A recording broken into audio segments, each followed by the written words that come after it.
I listen to lots of hip-hop and watch MTV Cribs. Hey, MTV Cribs, just talked about that. I can't seem to focus on getting close to God. What's your advice? Stop watching MTV Cribs and don't listen to hip-hop. It's probably a good start. Okay, I don't have bias against any particular culture or genre of music, etc., etc. I have, strong objections to music per se, though there's some scholarly discussion about it, but I will show you what I'm convinced of. I think nowadays music is probably one of the easiest means to lose your moral sense. Music is audio pornography today. That's what it is. It's explicit, it's shameless, it's vulgar, it takes your sense of humanity away from you, it makes you look at women as objects, worse than animals. Just ask, and these people are talking about women like they're talking about, an animal, really. It objectifies women, and especially I've noticed a lot of the brothers that I know of Muslim that are really into the hip-hop scene, and they're kind of doing the hifz of the song, right? They're memorizing the song, and they're really good at reciting it with perfect tajweed too, right? And so they do that, and it's just horrible language, horrible, horrific language. The only simple response I have to that, if you have any regard for the Book of Allah, that you really think it's from Allah, بِئْسَ الِاسْمُ الْفُسُوقُ بَعْدَ الْإِيمَانِ. Even the name, the mention, the word for something bad is terrible once you have faith. Even the mention of something terrible is horrible for you, it's harmful for you after you have faith. You have to have a clean tongue. You have to say what قُلْ لِعِبَادِي يَقُولْ الَّتِي هِيَ أَحْسَنُ. Tell my slaves to say that which is the best. Say what is the best. Say good things from your mouth. So this is the first thing. When you say horrible things and you say things that are in direct contradiction to the moral gauge Allah gifted us with, then obviously you're deviating from your natural fitrah, your predisposition to turn to Allah. And when you constantly listen to garbage like that, then you get deviated. And you don't find pleasure except in disobedience to Allah, and that's a sign of a sick heart. So one has to distance themselves from this. This is the first step. And I'll tell you, this is my personal measure, this is not a fatwa, it's my personal analysis, you don't have to take it. But if a person finds listening to the Qur'an annoying, after they've been listening to hip-hop and this and that for a long time, and as soon as somebody puts the Qur'an on in the car, you know what to say? Oh man, turn that off, man, I don't want to, I just want to talk. And they immediately, they get a little annoyed when they hear the Qur'an. That actually means the shayateen have taken over. And they're constantly making waswas out of this person. Because what do the shayateen hate the most? Yes, they hate the Qur'an. They hate the word of Allah. They flee, it hurts them. So you know what they do? Because this person has let the shayateen, the devils, into his heart, they start pinching at his heart when he hears Qur'an, and he says, I don't want to hear this. Right? It's like surgery, it's like pulling a tooth for this person. This happens. When you try to give this person a reminder from Allah's word, they get annoyed by it, like agitated, like an allergic reaction. Why? Because they've let the shayateen in. To let them out, the first thing you got to do is stop supplying them with fuel. This is fuel. This useless wasting of time, this is fuel for shaitan. They love that you waste your time. They love it. Because the one asset, the one piece of wealth Allah gave every human being is time. And what is music and TV and YouTube and Facebook and MySpace and like Twitter and whatever else? If you're spending hours and hours and hours on this stuff, what is it except destroying your time? It's taking that one asset away from you. Shaitan would love nothing more. May Allah subhanahu wa ta'ala give you the strength to get away from these temptations. My advice that I keep going over, I can't get enough of giving this advice, find better friends.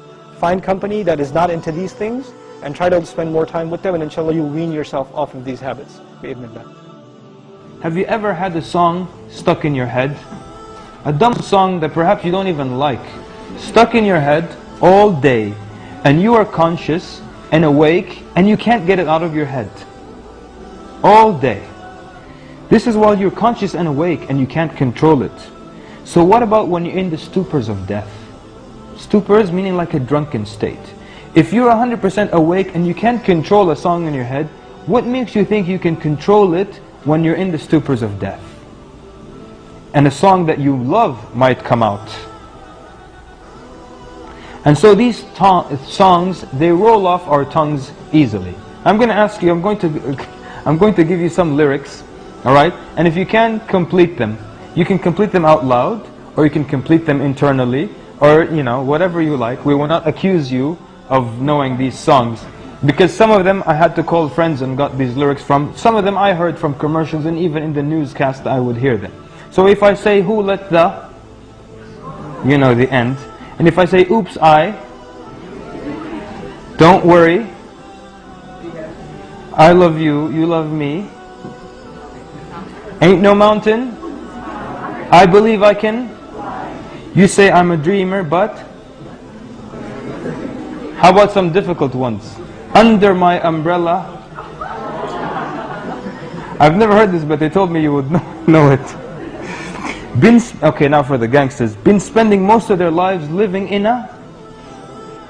brothers are like, oh. Okay, complete the verses. وَمَنْ يُشَاقِقِ الرَّسُولِ مِنْ بَعْدِ مَا تَبَيَّنَ لَهُ الْهُدَى وَيَتَّبِعْ غَيْرَ سَبِيلِ الْمُؤْمِنِينَ نوله ما تولى. Excellent. ونصله جهنم وساءت مصيرا. طيب وقال الرسول يا رب إن قوم اتخذوا هذا القرآن مهجورا. Oh my Lord, the Prophet said, oh my Lord, truly my people have abandoned the Quran. وما من غائبة في السماء والأرض إلا في كتاب مبين. So what makes us think we will be able to say La ilaha illallah so easily? When music rolls off our tongue and lyrics rolls off our tongue so easily, and the Quran has to struggle to come out of our mouth. There's a doctor, and he is a righteous man, InshaAllah, we don't overpraise him. He said in his career in a Muslim land, 36 people died in front of him. 36 people, and he would tell them, say La ilaha illallah. And in his entire career, only one person was able to say La ilaha illallah. And he would say that now, I guarantee you can say it 1,000,000 times if you want to right now. And everyone thinks they will be able to say it. But out of 36, he only saw one person able to say La ilaha illallah. So test yourself. What rolls off of your tongue easily? When you have a close call or you drop something and it breaks, what is the first thing on your tongue? Do you say Bismillah, Subhanallah, La ilaha illallah, Astaghfirullah, or is it a bad word? Oh, sugar, or something else. Or do you start damning things because something happened or something broke? So if in this dunya, while you are 100% awake and conscious, the first thing that rolls out of your tongue is something bad or a bad word, what makes you think you can say La ilaha illallah and it will roll off your tongue easily? And the Prophet ﷺ said, Man kana akhiru kalamuhu fi dunya La ilaha illallah dakhala al-jannah. Whoever his last speech in this dunya is La ilaha illallah, he will enter into paradise.